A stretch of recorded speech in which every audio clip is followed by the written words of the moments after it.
네, 안녕하십니까. 저희는 부산대학교 생화학 연구실입니다. 저희는 부산대학교 생명과학과 윤부현 교수님의 지도하에 연구를 진행하고 있습니다.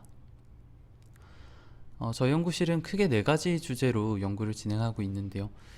첫 번째로는 악성 4기 뇌종양인 글라이블러스토마의 어떤 표준 치료로 사용되는 라디오 테라피에 대해서 어떤 저항성을 가지는 메커니즘에 대해서 연구를 하고 있고, 또한 이러한 메커니즘을 확보하고 라디오 리지스턴스를 극복할 수 있는 방안 내지는 이런 라디오 테라피의 효율을 높일 수 있는 방안에 대해서 연구를 하고 있습니다. 두 번째로는 이제 그에 따라서 트랜슬레이션 리서치도 진행을 하고 있습니다. 그래서 이런 라디오 테라피의 효율을 높여주고 저항성을 낮춰주는 그런 방사선 민감제를 스크리닝하는 과정을 여러 가지 방법을 이용을 해서 진행을 하고 있고요.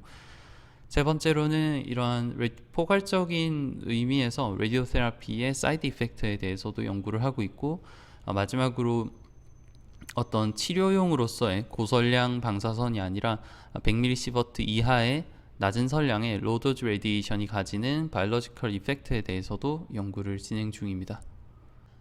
먼저 저희는 이런 교무세포종의 방사선 저항성 메커니즘을 조사를 하기 위해서 방사선 저항성 교무세포종 PDX 모델을 구축을 했습니다.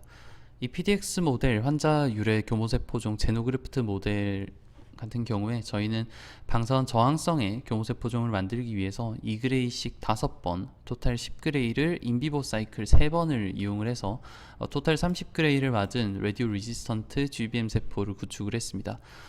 해당 세포를 이용을 해서 많은 연구를 진행을 하고 현재까지도 이제 연구를 진행 중에 있습니다. 환자율의 교무세포종 세포는 인제대학교 의과대학 김혜우 교수님과 연세대 의과대학 강석구 교수님께 제공을 받았습니다.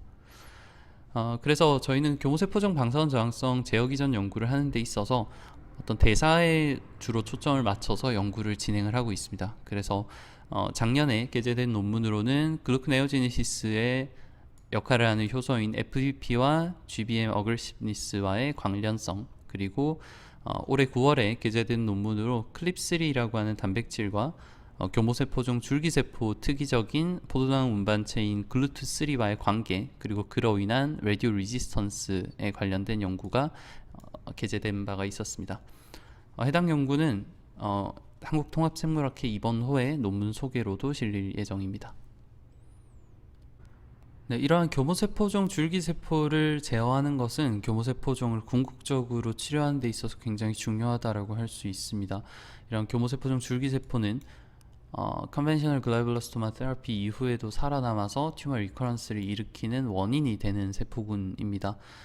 그래서 저희는 이런 교무세포종 줄기세포 특이적인 대사를 타겟팅해서 이런 교무세포종을 궁극적으로 치료하고자 했습니다. 그리고 현재 진행 중인 연구 중에서는 교무세포종의 오토파지 자가포식을 제어해서 이런 교무세포종의 영양소를 차단하는 식으로 방사선 저항성을 낮추고 어떤 민감도를 높이는 연구 역시 진행 중에 있습니다.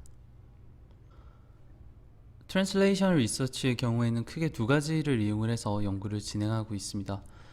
먼저 신약 재창출 기반 약물 발굴 같은 경우는 이미 FDA 승인을 받은 약물이나 혹은 임상 과정 중에서 실패했지만 안정성이 확보된 약물들을 이용을 해서 신규 효능을 찾는 방법을 얘기를 합니다. 이러한 신약 재창출 같은 경우는 기존의 10년에서 17년 정도 소요되는 기존의 신약 발굴 방법에 비해서 훨씬 더 짧은 시간 내에 개발할 수가 있다는 장점을 가지고 있습니다. 저희는 앞선 연구를 통해서 얻은 메커니즘을 바탕으로 바이오마커를 설정을 하고 해당 바이오마커를 타겟팅하는 약물을 신약 재창출을 통해서 발굴한 바가 있습니다. 역시나 최근 연구에서 저희 연구실에서 글리메피라이드라고 하는 제2형 당뇨병 치료제를 이용을 해서 교무세포종의 방사선 민감도를 높인 바가 있습니다.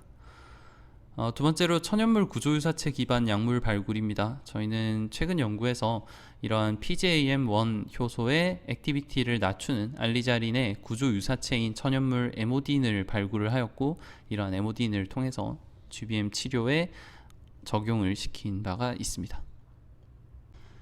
네, 라디오 테라피의 사이드 이펙트 연구는 현재 두 가지로 크게 진행 중에 있습니다. 먼저 방사선 유도 악액질 연구, 이 캔서 카케시아라고 불리는 근무력증에 대한 연구를 진행 중에 있고요.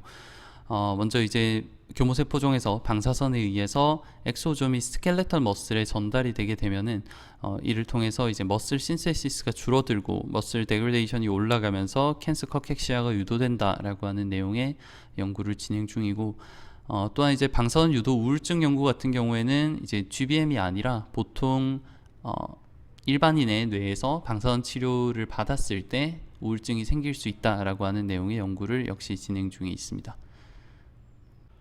네, 마지막으로 치료용 방사선이 아니라 100mS 이하의 로더즈 레디에이션의 바이올로지컬 이펙트에 대해서 연구를 진행하고 있습니다. 이러한 저설량 방사선은 아직까지도 그 효과가 명확하게 나타나지 않아서 저희도 여러 가지 효과를 감안해 두고 연구를 진행을 하고 있고, 현재 진행 중인 연구로는 저설량 방사선에 의해서 심혈관 질환이 유도될 수 있다라고 하는 내용의 연구가 진행 중이고, 현재까지 진행된 연구로는 저설량 방사선의 라디오 테라피 효율을 높여주는 연구 또는 이러한 화상 치료에 도움을 줄 수 있는 그런 메커니즘에 대한 연구가 재작년에 개최가 된 바가 있습니다.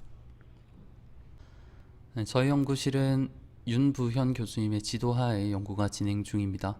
현재는 박사 후과정 1명, 박사과정 4명, 석사과정 3명, 그리고 학사과정 3명으로 구성되어 있습니다. 한국통합생물학회의 연구실 소개를 드릴 기회를 주셔서 감사합니다.